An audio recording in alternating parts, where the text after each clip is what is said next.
no jobs available, either becoming a radio operator on I was in radio, electronics, radio operator on a merchant ship, or join the Navy or Army. So I joined the Navy in 1940, and eventually I ended up as radio officer on the Wasatch, AGC-9, which was the flagship of the 7th Fleet in the Battle of Leyte Gulf. And that was the biggest naval battle of all time. Admiral Kincaid was the admiral at that time.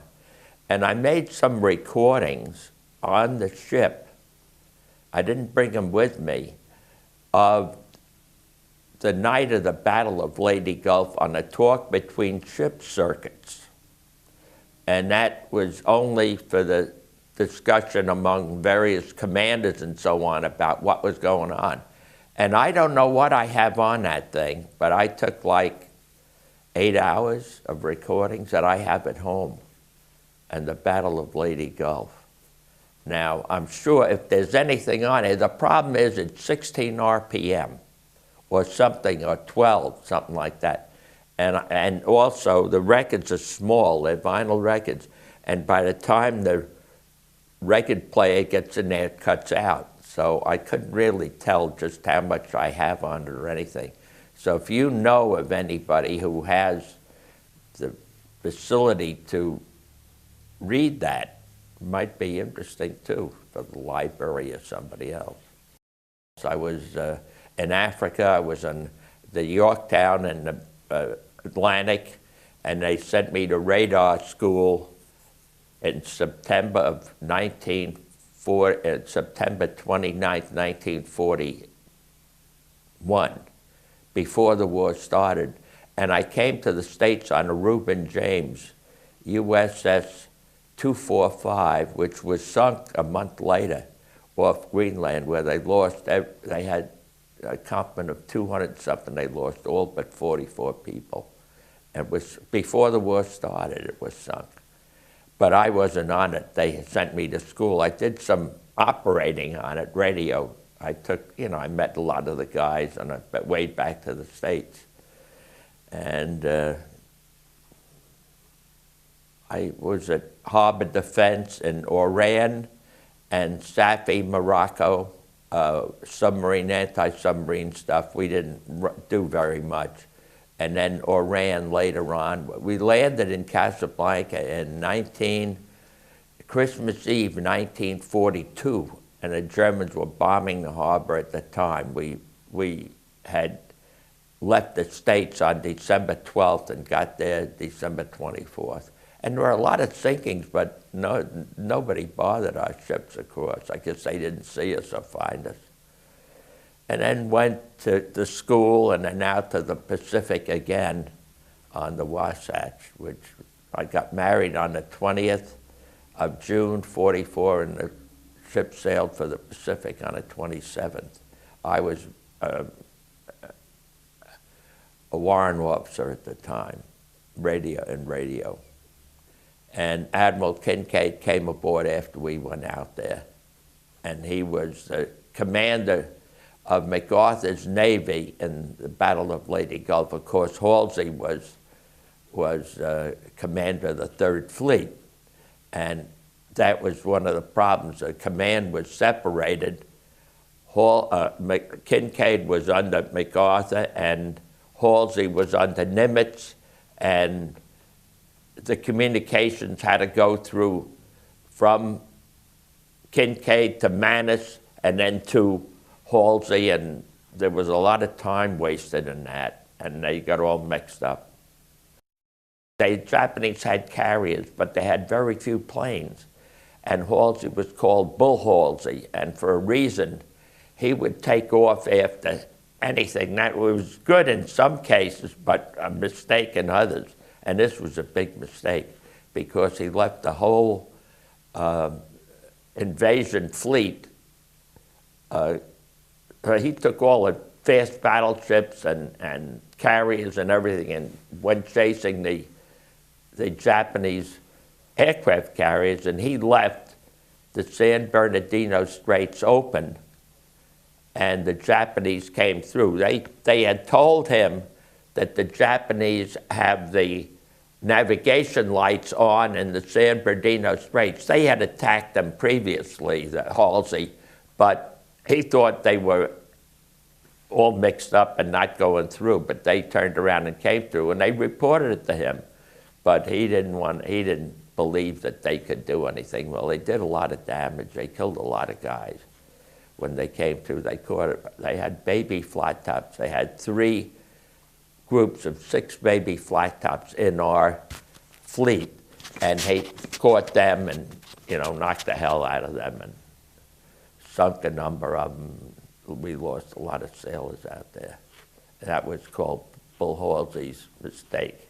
But he would never admit he made a mistake. But Nimitz and everybody else thought he made a big boo-boo.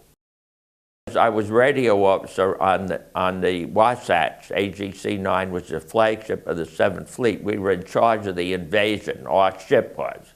They had a load of people aboard, and from MacArthur and Kincaid's flag was there. I was part of the ship's company. So my job basically was to keep the equipment, electronic equipment going, and that's basically my job as radio officer. Then there was a guy over me, but I was on the actual radio officer. I was like the assistant. And when Halsey ran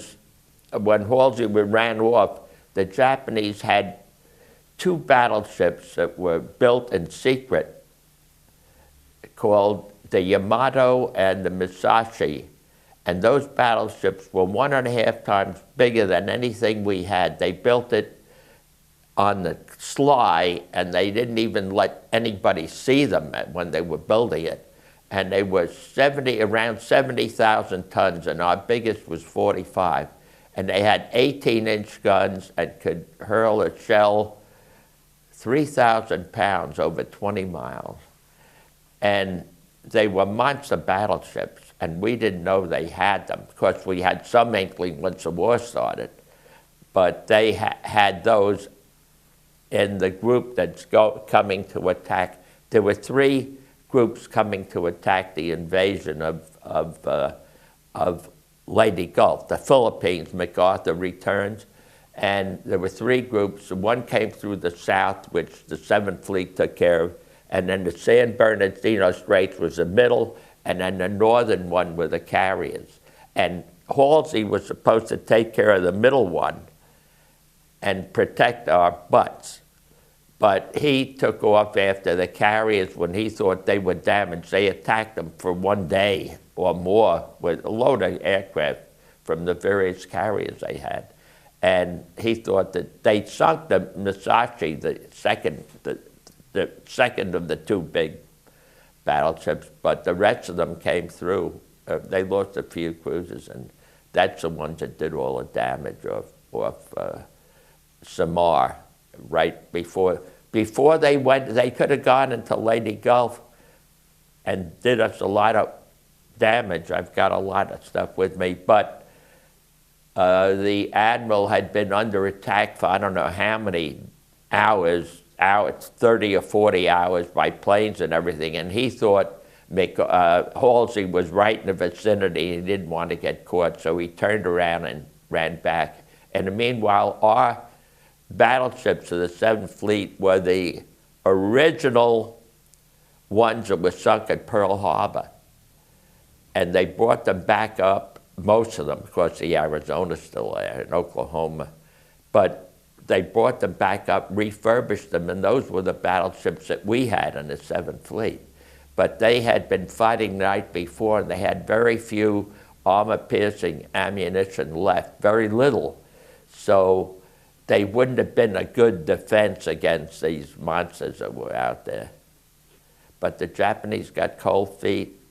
Well, Commander Evans of the Johnson, which was a destroyer, did a heroic thing. He sailed up that little destroyer, 3,000 pounds, 3,000 tons, and the battleship is 70,000 tons. And one shell from that would have obliterated the, but they got sunk and everything. The Commander Evans was killed. He was part Indian. He was a very courageous guy. And some of the other ships did the same thing. They were guarding the little baby flat tops, which were in our group. And they decided on their own to attack the Japanese fleet. So they were obliterated, but they confused them, and they were sending torpedoes at them and everything, and the Japanese were running every which way trying to escape the torpedoes.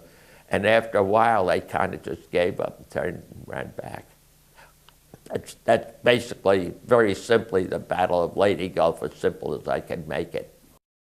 And we were looking, trying to find out where the hell was Halsey.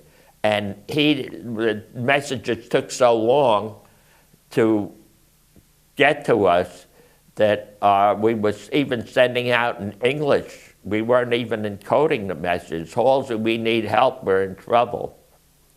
But he was chasing the carriers. Finally, Nimitz said to him, where the hell are you? And he really got upset. And they had, at the end of the message, they have a place where they could put in anything they want to kind of confuse the enemy. And one of the guys who were coding the message from Nimitz said, the whole world wants to know. Where's the Third Fleet? The whole world wants to know. And that wasn't really part of the message, but Halsey took it as a slap in the face from Nimitz, and he got really upset. He did turn around, but it was too late. We were attacked by kamikazes in the harbor. They just started on the 25th. That's when the invasion, that Japanese attack came, was the 25th of October, 1944. And they started the kamikazes. So yeah, we fired at planes, and I saw some of it. You know, I was internal most of the time, but I saw some of it, and our ship was never hit. But I was then transferred to the Nashville, later on a cruiser, and I volunteered for this, an invasion of Mindoro, which was an island off Manila, and our cruiser was hit. We lost 150 guys and 150 wounded. One plane did that. And I was on the bridge, the third deck in the bridge, and it hit on the port side, and it hit on the port side at the first deck. And a couple of guys were just outside. One guy had both legs broken, removed. They didn't have his leg, just the bone sticking out. And he came crawling over into the room where I was. I was in the radio room working on some equipment, and he says, I'm not worried about me, I'm just worried about my wife and kids. He was a doctor. He died. The shock was so great that he died. They put tourniquets around his legs right away, and they had a lot of things. And then the admiral of that particular invasion, Mindoro, I volunteered to be on his staff, so they transferred me from the Wasatch to the Nashville. But the Nashville had to go back to Leyte Gulf because it was too damaged to continue. And we went aboard a destroyer, the Dashiell, which was a destroyer. The admiral and I was part of his flag at the time, went aboard to continue the invasion. The bad thing about that invasion, it took place on December 15th, 1944, was that there were all Japanese islands around. And, you know, they had a lot of little planes here and there, and they could put bombs on them, and that was a bad thing. We were attacked by kamikazes the whole time.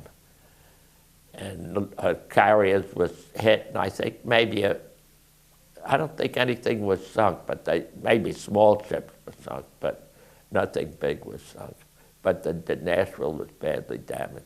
But that was the start. The Battle of Leyte Gulf was the start of the kamikazes, because they realized this is the end.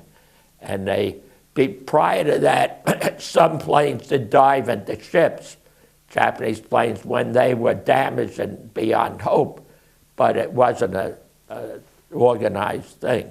But October the 25th, 1944, they started to really do it in earnest.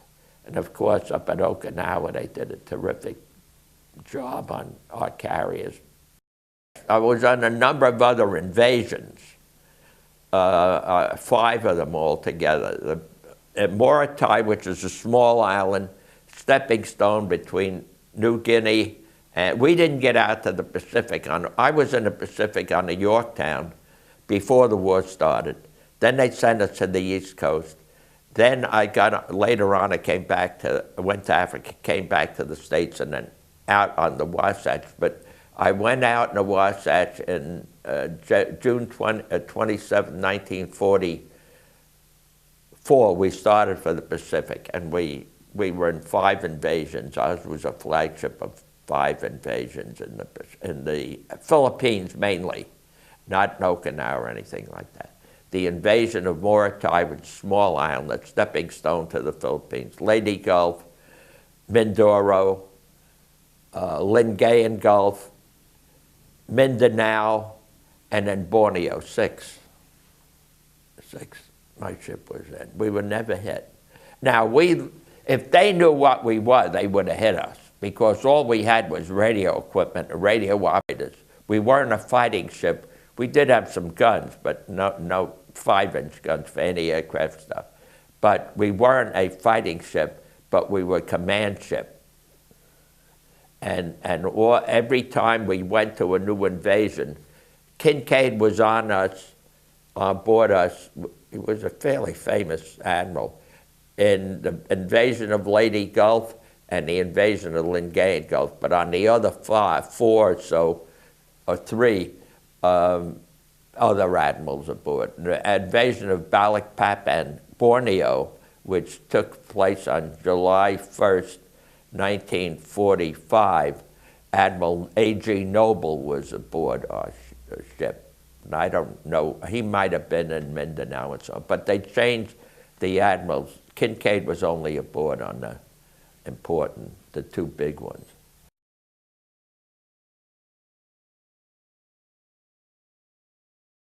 In New Guinea, we had gone to Manus and the Admiralty Islands they were getting ready for the invasion of Japan.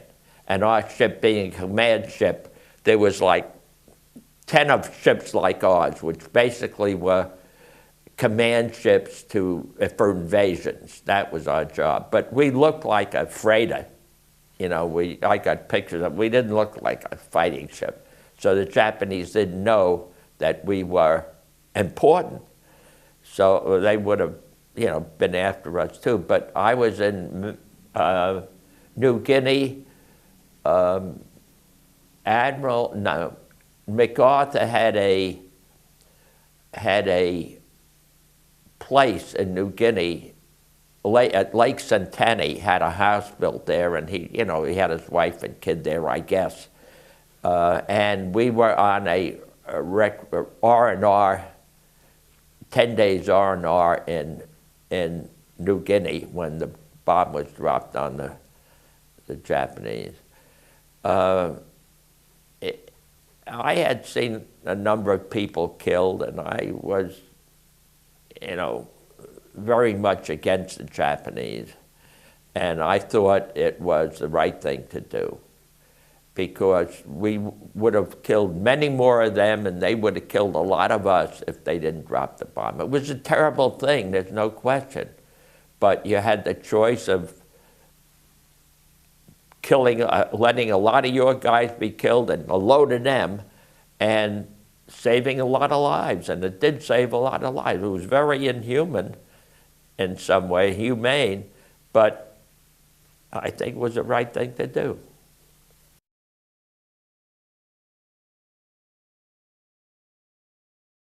The Yorktown radio, a warrant officer on the Yorktown was notified that they had an opening at the radar school, at the radio school, at the Naval Research Lab in Washington, D.C.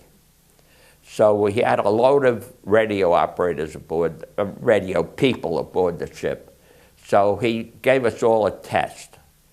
and I have the test with me. And I got the best grade of all of the guys that took it. So they decided to send me to the radio school. So they detached me from the Yorktown. I went on the Reuben James, went to Costco, Maine, then by train home and had like a month there at home. Then I went to the school in Naval Research Lab, Anacostia, Washington, D.C. I get there and I'm 21 and a half maybe. And there's a yeoman in the school, Joe Chestnut is his name, and he says to me, look, my buddy had to leave and I'm living in a room in Anacostia, and I wonder if you want to live with me. And they allowed you to live off base at the time.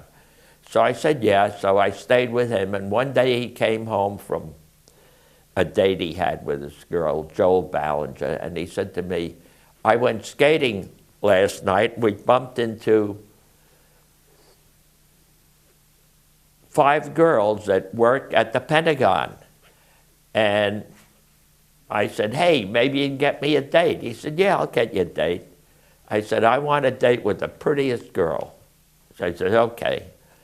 So he says, I'll see what I can do. So the next week I met Jean, my wife, and eventually we got married. That was in 1940, November 22nd, 1941, before the war started.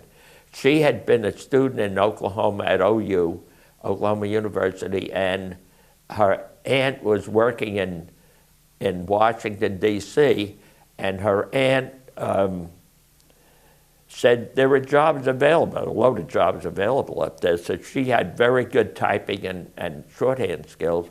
So they hired her, no question. And that's how I met her.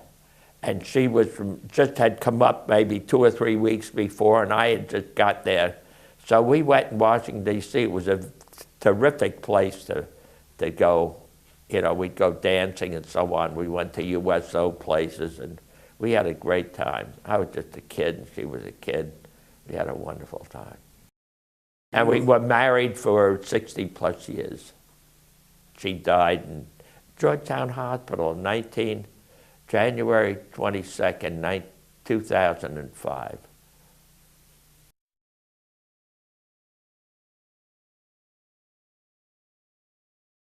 My mother was from Vienna, Austria, and my father was from Armenia. They didn't speak the home language because they had nothing in common that way. My mother could speak 7 languages, but she couldn't speak Armenian. So they got married, and I grew up in the Bronx. I was born at the Flower Hospital in Manhattan, August 24th, 1920. And I grew up in the Bronx at 1498 Crotona Park East, right off Crotona Park. It was a nice area at the time. It might be very nice now, I don't know.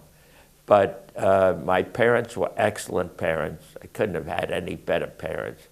And I thought everybody had good parents. You know, you're a dumb kid, you don't know. I got pneumonia. No, I got the whooping cough. So they said, you should live near the seashore. So we moved to Rockaway. I eventually ended up 171 Beach 59th Street in Auburn, New York. That's where we lived. And I lived there for maybe 5 years or so. When I was 13, I joined the Scouts. I eventually became an Eagle Scout, but I joined the Scouts in Rockaway. And my sister was a Scout, and my 2 sisters, and I was a Boy Scout. And then the Long Island Railroad came right through. They had a subway there. That it wasn't a subway, it was above ground. But then they added the Long Island Railroad became part of that thing. So he would go from Auburn to he had a little place in Brooklyn where he manufactured radiator covers and stoves. He had a contract with Macy's, and I grew up partly in Auburn. At 13, we moved to Brooklyn. I went to PS 89 in Brooklyn and Flatbush, and then eventually at Erasmus Hall High School, and graduated from there in 1939 or something. Then I went to RCA Institute in New York. I wanted to go, my dad wanted me to become an accountant, send me to St. John's, and I didn't want to do that. I was interested in electronics. When I was a kid, my uncle brought me a little radio, and they had a flood called the Johnstown Flood in 1933, 32, 33. And the amateur radio operators were handling messages, and where people needed help or this, that, and the other thing. And I listened on the radio to amateur radio, and I got really interested, and I wanted to become an amateur radio, and eventually did become one, and I am one to this day. My call letters are K2US, and I have that in my license plate. And I have a big antenna in my house. It's a monster, a tower that goes up 100 feet, and it's 60 feet from one end to the other. It's known all over the world, my antenna is. And I've been on the front cover of World Radio magazine, a picture of my home in February 1997, do amateur radio. And I got started listening to the amateur operating the aid or traffic, emergency traffic on that little radio my uncle bought me. And then from that, he wanted me to go to St. John's for, but I didn't want to go. I wanted to go radio. So there were two good schools, St. Stephen's Institute in New Jersey somewhere, and RCA Institute in New York. So I went to RCA. And from there, I went into the Navy. I got a commercial radio operator's license, but I couldn't get a job or I didn't want to go into, and thank God I didn't, because the Merchant Marine took a hell of a beating, particularly when they went to Murmansk and so on. Once they went in the water, they were dead. My orders I had enough points. I had a load of points. I've been overseas a lot. And I had a load of points, and I could have gotten out of the Navy. They sent a notice in October or November of 1945 that they should release me, but I never got the message. I never got the letter. I forgot it in my records here, but they didn't tell me. So we went to Japan, and I was in the occupation of Japan. I did shore patrol duty there right after the war, and then to China, Tianjin, China, but I never went ashore. I went ashore in Japan. So then we went from Tianjin, China to the States, and we got back to, I got married in 44, and I was on the Wasatch in 45, so when we got to Pearl Harbor on the way home, I sent Gene a letter saying I'm coming home and so on and so forth. And we arrived at San Diego on the 29th of November 1945. And I don't know, I was detached because we got back and they didn't want. So they sent me to the East Coast, and I got a hold of my wife, Jean, and we met in Kansas City. Now, could we meet in Kansas City? I'm on a troop train, and there's no set schedule or anything, and she's in Oklahoma, and I know I'm going through Kansas City, so I say, meet me at the at the railroad station in Kansas City. I didn't know when I was going to get there. I didn't know if I'd get there, but we did it. I mean, it was amazing. Now you have cell phones, you call up one another, and you can, on the fly you can make it, but suppose I didn't find her there, what would I do? I'd still be in Kansas City. So it came back to stayed with my folks for a few weeks, and I had been to WWII Institute, so I went there and asked for a job, and they hired me because I had pretty good experience. I went Navy schools. I went to 2 Navy schools, and I worked with all this equipment. So they hired me, and I taught there from March 1946 until I retired in 1982.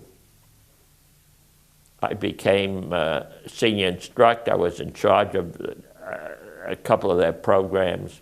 They had a engineering degree program, a 2-year degree, and they had a vocational program. I was in charge of the vocational program.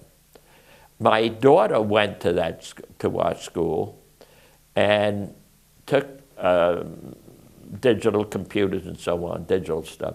And she got a job with Bell Labs for like $20,000. They hired her right out of school. I moved from Brooklyn, where my parents lived, out to Long Island in 1947. There was what they call Levittown, where Bill O'Reilly grew up. You know Bill O'Reilly? He grew up in Levittown, and we were right next to Levittown in East Meadow. So I'm familiar with a lot of the things that he went through. And my daughter, my family, my wife and I moved there in East Meadow. And then I worked for RCA for all that time. In fact, eventually, they wanted to get out of the education business. Now, how do you close a school that's unique? You can't really do it. You know, Fordham University or somebody isn't going to take our kids, because they would take them, but the kids wouldn't want to go. The curriculum didn't fit in for them. So they didn't know how to get out of the school. They tried to sell the school, and they couldn't do it. So finally, they gave it to 30 of us. We put up, I don't know, $6,000, and eventually it became worth $500,000 for me. They gave us all the equipment and everything free, and all the students, if we would teach out the ones we had, and they gave us $1.5 million in addition because they were stuck. And 30 of us decided to run the school. And we taught the guys out, and then we owned the school, and then eventually we sold it for $15 million. The reason why we could sell it for that is we had a lease on the school. It was right opposite, I don't know if you're familiar with New York, but the post office in Pennsylvania station, railroad station, it's right across from there, and we had the post office next to it. So the property was very valuable, and that's basically one of the reasons why they bought it. We had a lease on the property. So in 1974, we took over the school. We ran it successfully until this other outfit bought it. And it's called Technical Career Institute, and it's still there. This other outfit took it over. They give degrees of various sorts. I don't know now just what it is. And every Thanksgiving, I would come to this area to play golf. We went to Callaway Gardens once. We went to Fayetteville, North Carolina, where they had, I'm trying to think of the name of the golf course. I can't think. It was no, near Pinehurst. Yeah, it was near Pinehurst, but it wasn't Pinehurst. We would go there, and you'd have the room, breakfast, dinner. I mean, all you could eat, the best food. It was like $20 or $25 a day. So, I mean, we had to go. And then we came here to Myrtle Beach, and we had a room on the ocean, the Holiday Inn in Surfside, and it was maybe $25 or $30 a day with the room, with lunch, with dinner and everything, green fees. You had to pay for golf carts. So we had to come here, and every Thanksgiving we'd come down for 3 or 4 days, 5 days. and we'd play golf all around. And I loved the area. And I told my wife, well, when we retire, we're gonna come down to this area. So she said, fine. So I was teaching at school, and I decided I'm gonna retire. I retired a little early, but everything worked out good. I retired at 62. I just was getting ready for Social Security. And retired there, came down here, bought a house on the 8th green of Seagull Golf Course. I don't know if you're familiar with it. There's a pond in front of my house on the 8th green. It's now called the Founders Club. And they charge, the green fees are ridiculous. I don't enjoy golf that much. I don't want to ransom my house and play around the golf. So I don't play much golf. I play once in a while. I get to play for nothing, or for $30 a round I'll play, but I'm so old now I'm having trouble. It used to be a 10 handicap, but I'm probably about an 80 handicap now. I can't hit the ball anymore. So we came down, moved here in 1982, and that's where I am now. I have an acre and a half on the 8th green. I got a big pond in front, my monster antenna. It's on a tower that goes up and down. So I keep it down most of the time. But nobody complains about it. I kind of have I'm grandfathered in, they're used to it, but I don't keep it up. But it's a monster antenna, computer designed by a buddy of mine on the West Coast, and I did work on it too, the same program. It's called Neck Wires too. And the amazing thing is, I don't have a picture of it, I'd be glad to show it to you. I'm working on it outside. It took me about a month to build it. And my wife says to me, we have a greenhouse too, a beautiful 24-foot greenhouse. She filled it up with cactus. She's from Oklahoma, and she loved it. And she said to me one day, I'm working on it. Suppose it doesn't work. It never occurred to me that it wouldn't work. I never even thought of that. I was in shock for about 3 days, because it never occurred to me it ain't gonna work. I worked on it so hard. I was very particular about everything. But anyway, it worked, and it worked exactly the way we thought it would. And it's one of the, if you look up antennas on the internet, you'll probably see my name with a write-up on it.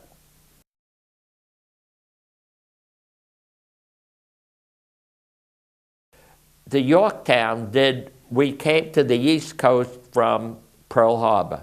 I went aboard the ship I went to radio school. They had a deal.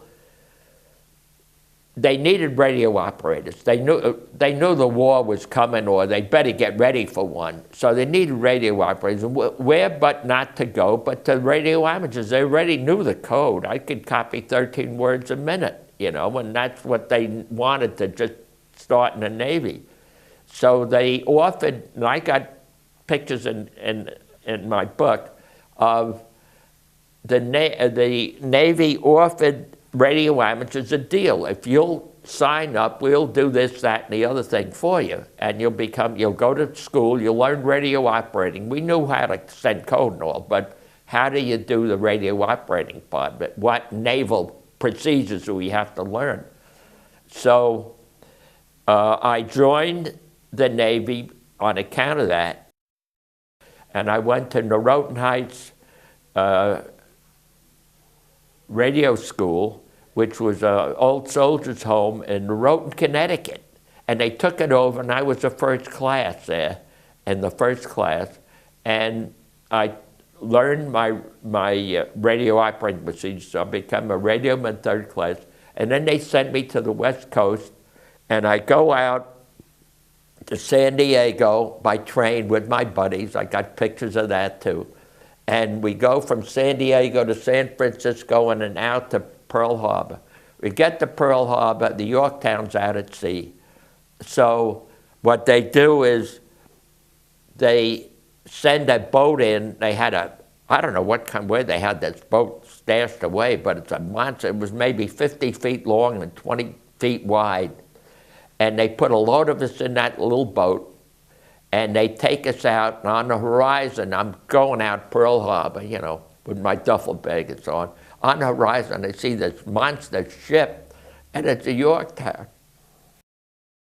We go alongside the Yorktown, and they drop these 2 big hooks down. I mean, we're a monster thing, 50, and they pick us up, put us on deck. And about a week, 2 weeks later, we get a notice we have to join the Atlantic Fleet. The Germans have been sinking the ships and all, and we weren't gonna fight.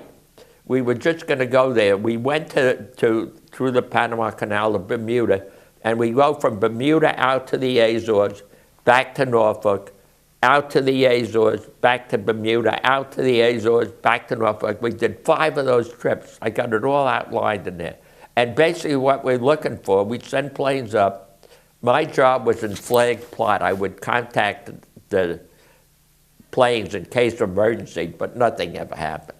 So we were looking for German submarines or German milk cows, the ships that supplied the German submarines with fuel oil that they had out there. We were looking for those, but we wouldn't fire on them. We just tell the British, hey, here, this, that, and the other thing. So we did 5 what they call neutrality patrols in the Pacific and the Atlantic, and basically it was out to the Azores and so on. We'd fly planes up, and that was a Yorktown before the war started. We were actually in the war, but we weren't doing any fighting.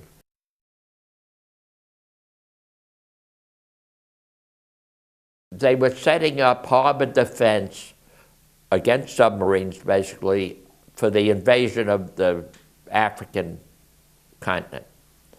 And we had all up and down the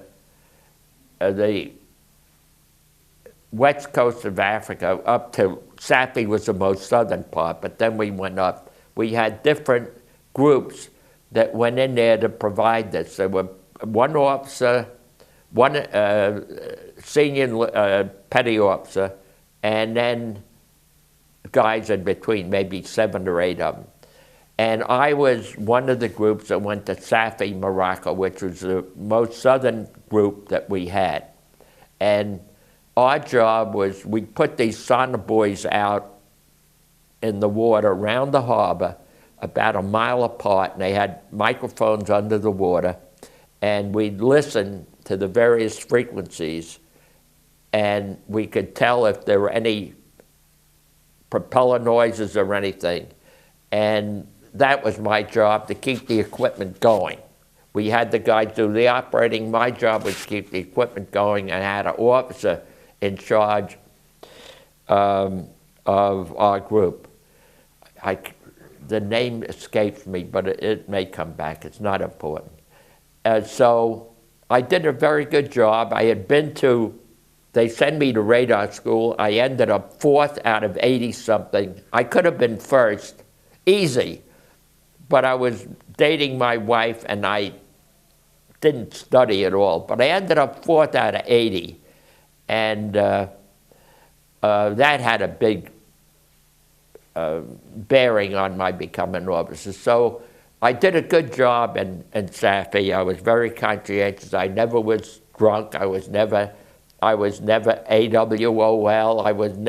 I did my job, you know, and my parents brought me up right, let's put it that way. I give them the credit. So the officer appreciated that, I guess, the job I did and everything, and I was now a first-class radioman. Actually, now they're called radio technicians, but radioman was all the same, whether you operated the equipment, send code, or whether you fixed the equipment, you were a radioman. So I was a technician, really. And I did a good job, and he recommended me. I became chief. I was first class. I became chief, and they made me warrant officer September 1st, 1943.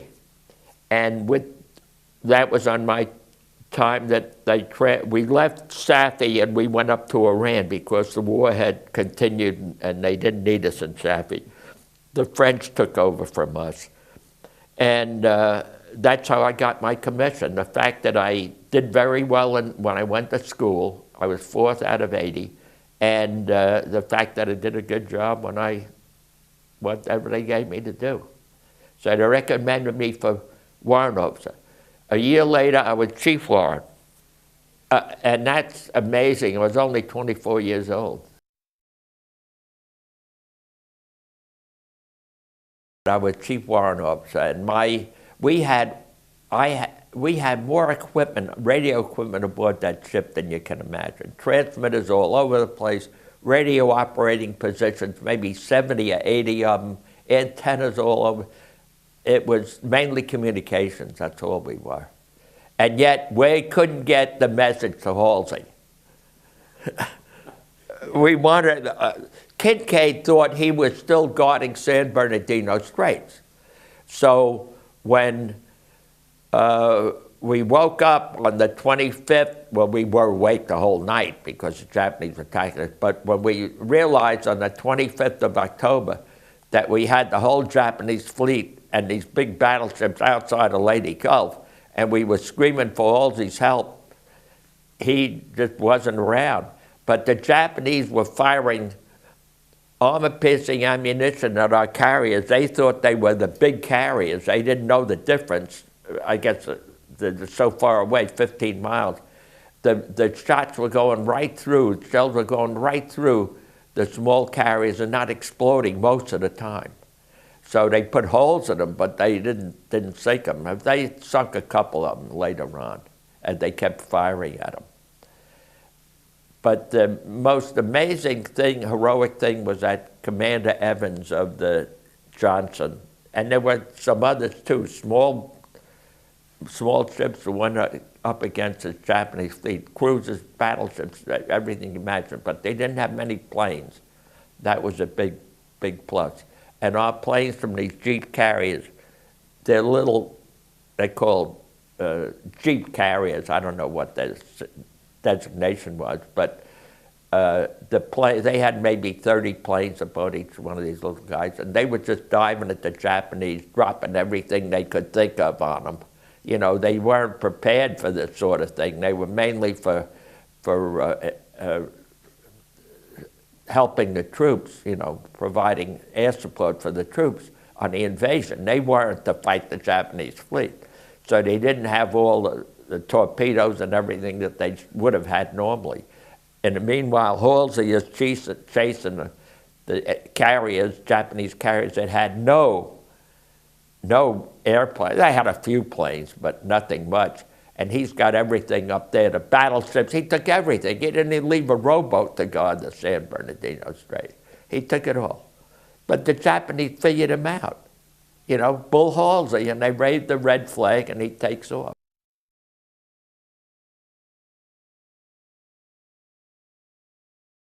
There's a communications officer, lieutenant commander again. Lee was his name. Then there's a couple radio officers, that one in charge of the technical part of radio, another operating, so you had two there. And then I was on the technical radio officer.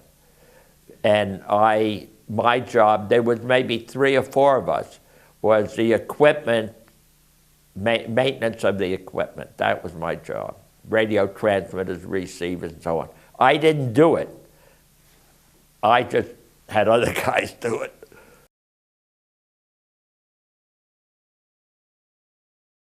We weren't doing the fighting. We were just doing the repair. Maybe 30 guys. 30 guys, and they got after me because I played bridge with the enlisted men. They didn't like that, so they told me off. They said, "Don't do that." Okay. The enlisted men were my buddies.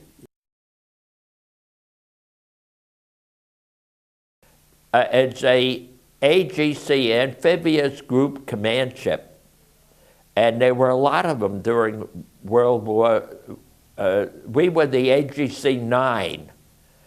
And there was a Blue Ridge and Mount Olympus. They're all named after mountain ranges. And it was not a very imposing looking ship. It was like a 12,000 ton commercial ship, which they fixed up for communications. You would look at our ship and you would say, get a destroyer, you know, bomb a destroyer or a cruiser, don't go after that thing. Well, they never did go after us. They didn't know what we were.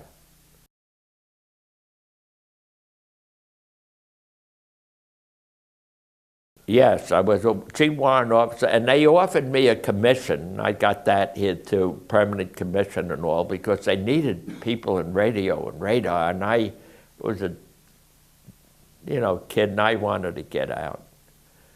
I should have stayed in. Oh, by the way, my brother-in-law was a flyer, flew off to Yorktown, the one in Charleston. He was a pilot. He eventually became an admiral, no, a captain of an aircraft carrier, the Oriskany, in the Korean War. He was a captain of the aircraft carrier Oriskany, and I was invited to go out to watch his becoming a captain of that ship on the West Coast, but we didn't go. I kicked myself ever since. It was a chance of a lifetime. And his brother was an admiral. Gilchrist was his name. My sister married John Gilchrist. He became a captain of the aircraft carrier, pilot, and they have at least one admiral in that group.